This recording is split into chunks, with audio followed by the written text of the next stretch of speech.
মোক ভয় দেখুৱাই লাভ নাই, উচ্ছেদ হ'বই। মোৰ ইমান সৰু কলিজা নহয়, এইদৰে মন্তব্য কৰিছে মুখ্যমন্ত্ৰী ডক্টৰ হিমন্ত বিশ্ব শৰ্মাই। উচ্ছেদক লৈ আকৌ ডাঙৰ মন্তব্য মুখ্যমন্ত্ৰীৰ।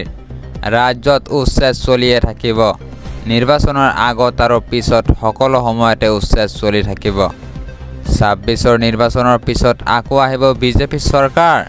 নিৰ্বাচনৰ পিছতো অব্যাহত থাকিব উচ্ছেদ। সুবিধা পালে বাংলাদেশীক ধাক্কা মাৰি বাহিৰ কৰি দিয়া হ'ব। মই মোৰ কামত অবিচল আৰু অটল।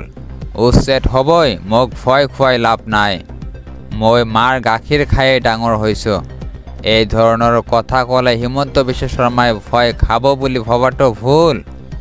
কোনো নগা অসমত প্ৰৱেশ কৰা নাই। নাগালেণ্ডৰ মুখ্যমন্ত্ৰীয়ে উচ্ছেদক সমৰ্থন কৰিছে। নাগালেণ্ডৰ মুখ্যমন্ত্ৰীৰ সহযোগিতা অবিহনে উৰিয়াম ঘাটৰ উচ্ছেদ সফল নহ'লহেঁতেন। উচ্ছেদক লৈ ডাঙৰ ঘোষণা মুখ্যমন্ত্ৰীৰ। আজিৰ পৰৱৰ্তী গুৰুত্বপূৰ্ণ খবৰ, বিটিআৰত চলিব উচ্ছেদ। সন্দেহজনক লোকে এৰিব লাগিব বিটিআৰ। এইবাৰ বিটিআৰত চলিব সৰ্ববৃহৎ উচ্ছেদ অভিযান। সন্দেহজনক লোকে এৰিব লাগিব বিটিআৰ। ৰাজ্যিক বিজেপিৰ সভাপতি দিলীপ শইকীয়াৰ এয়া ডাঙৰ মন্তব্য। নিৰ্বাচনৰ পিছতে বিটিআৰৰ পৰা টালি টোপোলা বান্ধিব লাগিব সন্দেহজনক লোকে। খিলঞ্জীয়া জনতাৰ সংস্কৃতি আৰু ভেটিত আঘাত কৰা লোকক সাৱধান বাণী।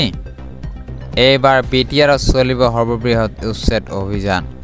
আজিৰ পৰৱৰ্তী গুৰুত্বপূৰ্ণ খবৰ, আৰক্ষীয়ে সাধাৰণ জনতাক দুৰ্ব্যৱহাৰ কৰিছে নেকি?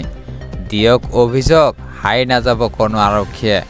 আৰক্ষীয়ে আপোনাৰ লগত দুৰ্ব্যৱহাৰ কৰিছে নেকি? মুহূৰ্ততে চাকৰি যাব আৰক্ষীৰ। আৰক্ষীৰ ব্যৱহাৰক লৈ পুনৰ কঠোৰ হৈছে মুখ্যমন্ত্ৰীয়ে।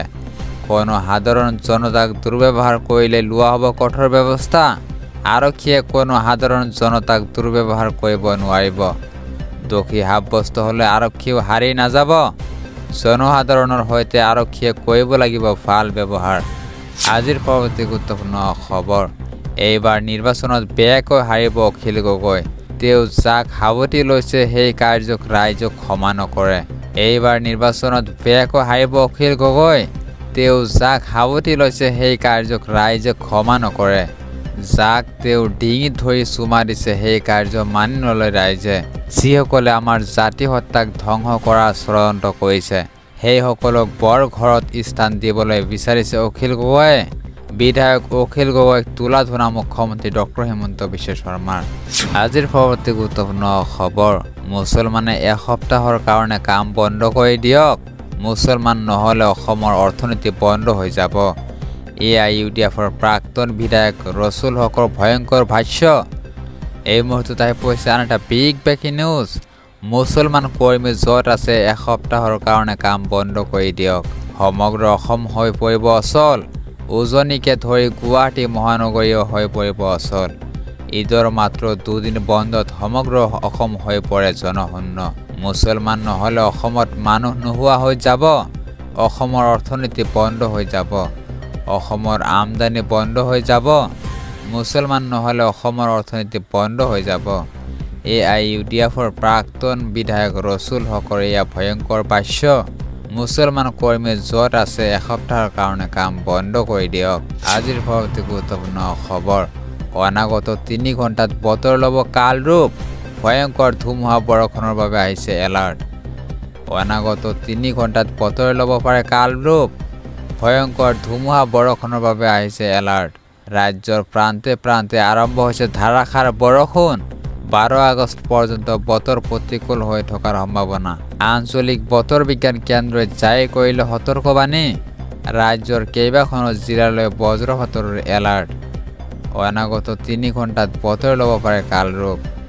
আজিৰ পৰৱৰ্তী গুৰুত্বপূৰ্ণ খবৰ, 1 ইঞ্চি ভূমিও আমি এৰি নিদিওঁ। বৰষুণৰ মাজতো ওলাই আহিল হাজাৰ হাজাৰ লোক।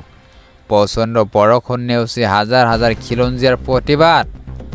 উচ্ছেদৰ বিৰোধিতাৰে খিলঞ্জীয়াৰ প্ৰতিবাদ।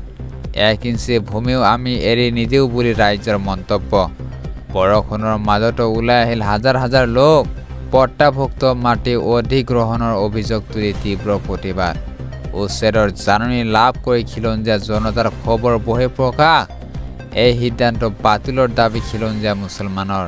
আজিৰ পৰৱৰ্তী গুৰুত্বপূৰ্ণ খবৰ, ঢাকা ভৰ্তিৰ পিছত এইবাৰ নগাঁৱৰ চামগুৰি মিয়াই কৰিলে পুনৰ ভয়ংকৰ কাণ্ড ঢাকা ভৰ্তিৰ পিছত এইবাৰ নগাঁৱৰ চামগুৰিত মিয়াৰ ভয়ংকৰ কাণ্ড খিলঞ্জীয়া যুৱকক আক্ৰমণ সাদ্দাম হুছেইনৰ তিলক দাস নামৰ যুৱকজনক আক্ৰমণ কৰে সাদ্দামে ফুলৰ নাৰ্চাৰীত কাম কৰি থকা দুগৰাকী মহিলাক অশ্লীল ইংগিত দিছিল সাদ্দামে বাধা দিবলৈ যোৱা তিলক দাসক আক্ৰমণ সাদ্দাম হুছেইনৰ পলায়নৰ চেষ্টা কৰা সাদ্দামক ৰাইজে খেদি কৰায়ত্ব কৰে আৰু গতাই দিয়ে আৰক্ষীক ঘটনা সন্দৰ্ভত চামগুৰি আৰক্ষী থানাত দাখিল কৰিছে এজাহাৰ